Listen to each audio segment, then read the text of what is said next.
ষষ্ঠ শ্রেণীর এক ছাত্রীকে শ্বাসরোধ করে খুন করার পর দেহ লোপাটের উদ্দেশ্যে জমিতে মাটি চাপা দিয়ে দেওয়ার অভিযোগ উঠল এক যুবকের বিরুদ্ধে। ঘটনাটি ঘটেছে গ্রামীণ হাওড়ার জয়পুর থানার খড়িগেড়িয়া এলাকায়। ইতিমধ্যেই অভিযুক্ত যুবককে গ্রেপ্তার করেছে পুলিশ।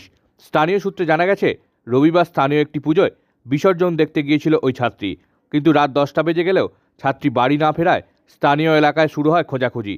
সারা রাত খুঁজে না পাওয়ায় সোমবার সকালে কিশোরীর বাবা জয়পুর থানায় অভিযোগ জানান। তারপরই তদন্তে নামে পুলিশ। ছাত্রীর বাবার অভিযোগের ভিত্তিতে প্রতিবেশী সন্দেহভাজন যুবক বছর 22-এর সুশান্ত দলুইকে আটক করে পুলিশ। তাকে জিজ্ঞাসাবাদ করেই উঠে আসে চাঞ্চল্যকর তথ্য।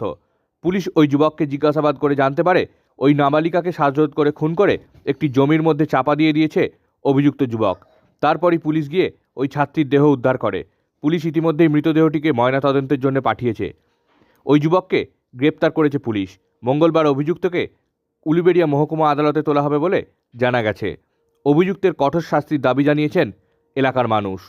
হচ্ছে নাচতে যাচ্ছি বলে নাচতে গেছে, নাচতে যে আটটা বাজে তাই তখন আমি ডাকতে গেছি, বলি মা ঘরে পালিছ না গো। বলছে মা আমি যাবনি, আমি বিজয় দশমী, আমি ঠাকুর বিজয় দিয়ে দিলে তবে আমি যাবো গো। এবার বাড়িতে এসেছে, এসে বলছে মা, আমি বলি মা বোন কোথা গো? বলছে বোন মা নাচতেছে। আমি বলি তুই কী করেছিস মা? তুই আমার বোনকে মাকে কেন ছেড়ে রেখে এসিস গো? বলছে মা একজন জল চেয়েছিল, বাপ্পা জল চেয়েছিল, তাকে জলের বোতল একটা দিয়েছে, দিতে এবার খেয়েছে, খেয়ে আবার ফের আমার মাকে পাঠিয়েছে জল আনতে গো। তখন তারপরে দেখি আমার মাকে আর দেখতে পাইনি গো। আজ বডিটা পাওয়া গেল তোমার 4:30 বাজে। তো বডিটা পাওয়া যেতে প্রথমে আমরা প্রধানের কাছে গিয়েছিলাম, প্রশাসন হাত ধরেছি, অনেক গ্রামের লোক খুঁজেছে, রাত ভিড় অনেক খুঁজেছে, ওরা চেষ্টা করেছিল লাশটাকে আমরা নদীয়ে ফেলে দেবো, কিন্তু আমরা দেখো চারিধারে লোক ফুল লাগিয়ে রেখে লাশটাকে ওরা মোটামুটি নদী ফেলতে পারেনি।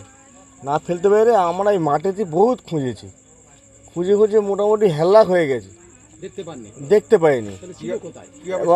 এবার দেখতে পাইনি, দেখতে না পেয়ে যখন আমরা প্রশাসনের কাছে গেছি, প্রধানের কাছে গেছি, প্রধান আমাদেরকে আশ্রয় দিল। প্রধান বললো কি না ঠিক আছে, এক কাজ করো, আপনি তোমরা জয়পুরে যাও, আমি বলে দেবো, বাদ বাকি তোমার সাথে এটা করবে। কিভাবে দেখতে পেলো বডিটা? পুলিশটা এবার বাদ বাকি ছেলেটাকে তুলে নিয়ে গেছে, তুলে নিয়ে যে ওকে দুটো মারধর করেছে, মারধর করার পরে বাদ বাকি সে ভয় বলে ফেলেছে।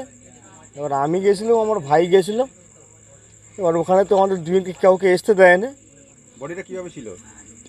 ওই আসতে দেয়নি, না আসতে তো আমি জোর জবরদস্তি চলে এসেছি যে আমাদের বডি তুলে বলে ওখান থেকে থানা থেকে জোরে ছুটে ছাটে এসে একজনের বাইক জন্য যে ভাই আমাকে নিয়ে যাও।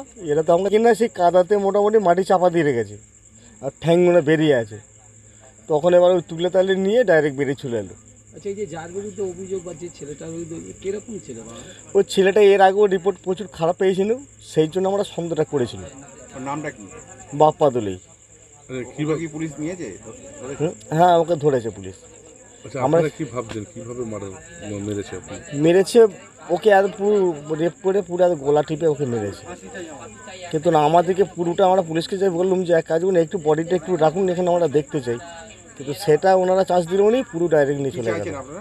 আমরা চাইছি ওর কঠিন শাস্তি দিন, ওর ফাঁসি চাই আমরা, এক কথা ফাঁসি ওর চাই।